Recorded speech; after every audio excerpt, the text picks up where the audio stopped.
Well, welcome back to the Undervalued Investor YouTube channel, where today we're uncovering further news surrounding Volition, a story we've been following on this channel, which I highly recommend going to check out the Volition video that gives further in-depth ideas into their pipeline and what they're currently working on. As today we're just going to be updating the recent earnings. Volition trades on the New York Stock Exchange under VNRX for around 77 cents a share and is trading up about 17% over the last month with a market cap of around $60 million.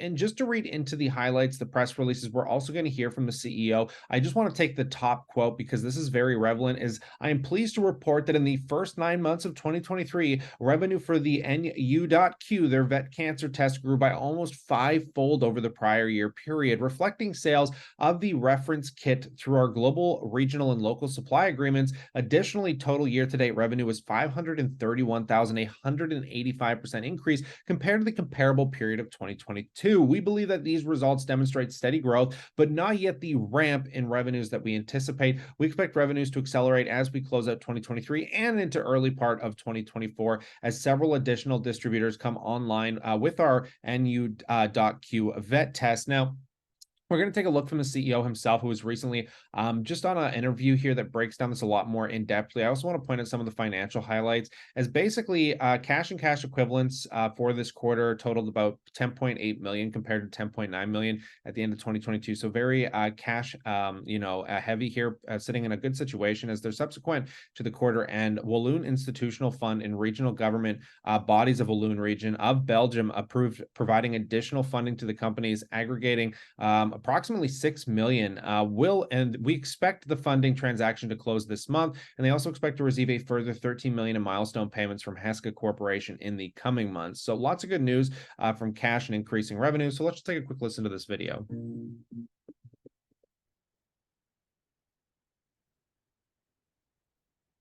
Hello, and thank you for joining us. It is third quarter financial results with Volition RX. We are in the heart of the West Country in the UK, where I'm going to be catching up with various members of the leadership team. After I've spoken to the leader himself, Cameron Reynolds, of course, President and Chief Executive of Volition RX. Cameron, give us the overview to start us off. Yes, thank you, Nick. Obviously, this quarter, we saw a five-fold increase in the vet revenue, but that's obviously not the big ramp we're expecting to happen quite soon. Now the companies are bedded in that have launched. We're just launching a range of companies now in the UK. We're expecting some more in Asia. And also we're expecting Heska to launch soon as well. And then, of course, we had some very big news on the NETosis front and also, of course, on our presentation at ESMO. So a lot going on this quarter. And on that front, the ESMO, I did see that you had a poster there, and there's also been a webinar based on that. Tell me a bit more about that. But for the uninitiated, you might want to say to people, what is ESMO? Yes, ESMO is the European Society of Medical Oncology, Cancer, and obviously a very big conference. The holy grail of medicine is having a low-cost test for cancer that can detect early. And obviously, we've got some good products so far, but the ability we have now to concentrate the chromatin is very exciting. So we're not looking for the needle in the haystack. We can pull the needles out. And we think it's probably going to be the must-have in oncology.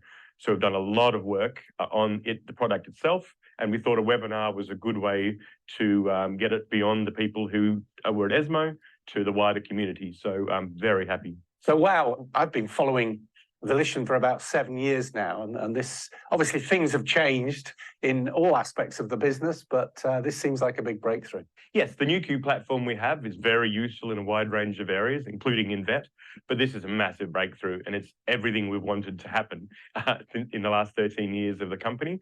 So now we've presented it. We've got a lot of very good responses from actually everyone we had on our target list of companies we wanted to talk to. I think there's a very good chance this is far, far bigger than us. We're not a very big company, and this is potentially an absolute blockbuster must-have.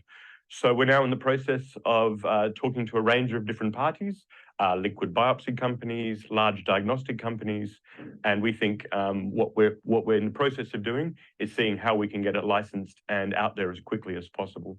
And we'd very much like to have milestone payments as well as royalties, so we get a good share of the back end as well. And you mentioned earlier on about the NETosis sort of situation. Give us a bit more detail around that. Yes, we've been working closely and discussing with the FDA, as we've talked about, and we've just in the last couple of weeks, we've got a clear path from them. As we talked about last time, we're either looking for a BDD or a clear path through a 510K. Very happy to announce we have what looks like a very clear path to FDA approval. So that's fantastic. And also not just regulatory-wise, I was in the Athens meeting where the best key opinion leaders we could have possibly hoped for, people who wrote the Sepsis 3 definition, medical professionals at the really heart of sepsis. And it was really touching. They were incredibly keen on our product and what we do. And we all agree it should be a fantastic product that should help millions and millions of people worldwide. So we're now in the process of working out how best we can commercialize this around the world. Okay, Cameron, well, stay with us because we're going to hear more about the finance. So these insights are very pivotal as we see the companies on this stage of basically accelerating past this point. So going to 2024 should be something to watch. And I'm very excited to see what further earnings bring with basically where they're at the scale of just moving this product and starting to sell it basically on a global scale. But I'll pass the question off to you. I'd love to know what you think about Volition RX in that comment section below, and consider subscribing for future updates.